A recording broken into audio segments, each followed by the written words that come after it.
Turning to politics, even though he's battling to keep his own job in Ontario, Doug Ford was at the White House today trying to persuade the Trump administration to abandon its tariff plans.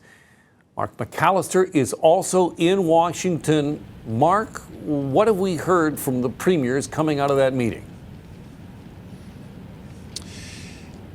Great question, Alan. Not a lot of detail. However, we do know that talks relatively went well. It was a whirlwind day. It started with all of the premiers coming together saying that they were planning on individual talks with a number of representatives, both Democrats and Republicans, before finding out that, in fact, they would have a meeting here at the White House. Not with President Donald Trump, but with key staff, the Deputy Chief of Staff for the White House, James Blair, along with another director as well.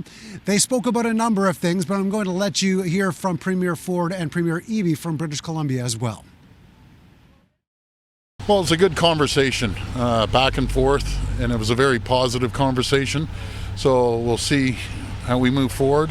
And once all their secretaries get sworn in, then we can move forward. Yeah, we had frank conversations where about the 51st state comment, where we underlined that was a non-starter. That was obviously consistent among all the premiers, and for my part, just underlining how important it was to share information and concerns related to fentanyl on the border with the premiers as well. There are enforcement actions that we can take.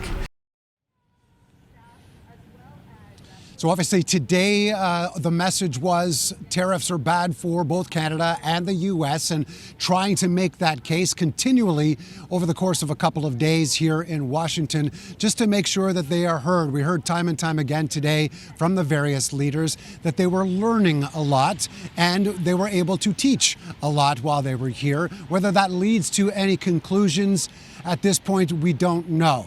All we know is that they have to wait for the administration to continue to get in place before further meetings take place.